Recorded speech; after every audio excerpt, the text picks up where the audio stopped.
2 billion rands get stolen from our public hospitals, and instead of asking, where did the money go? Foreigners are the reason you can't get medicine. Can someone please explain to me why the politicians who are stealing billions from our public hospitals are driving G-Wagons, and instead of demanding accountability, your first instinct is to blame foreigners? How does that make any sense? Do you understand how stupid that sounds? It's like seeing a man who just walked in on his wife cheating on him, and instead of holding her accountable, he turns around and starts screaming at his next door neighbor. That's who you are. You're just watching as your government lies to you, steals from you, and spits in your face. And somehow, it's the foreigners who are breaking our laws. This is just embarrassing. You guys do realize that corruption is also illegal, right? I don't mean to be rude, but if this is how South Africans think every day, we're in serious trouble.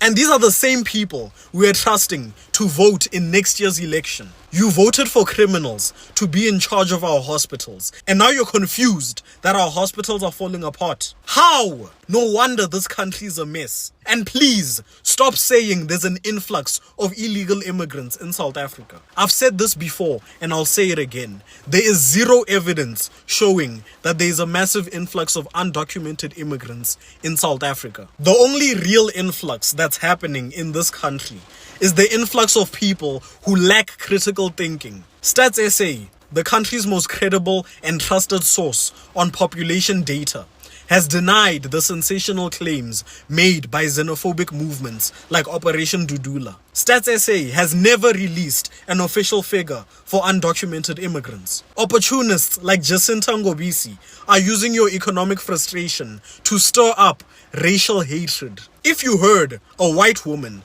saying the same things that Jacinta says about Africans, you'd call her racist. Foreigners have been living in South Africa and using our public healthcare since 1994. Just because the hospital was full on Tuesday means nothing. The only thing that has changed is how much your government steals. This is why corruption thrives in this country. South Africans have lost the ability to hold their leaders accountable. Instead of going after corrupt officials, we go after desperate people who have no power, as if that's going to change anything. But hey, keep chasing immigrants so that our politicians can continue stealing in peace. These people who you voted for have offshore bank accounts, passports, and they are prepared to bounce the moment this country collapses. You're the one who's going to be left behind, angry and broke.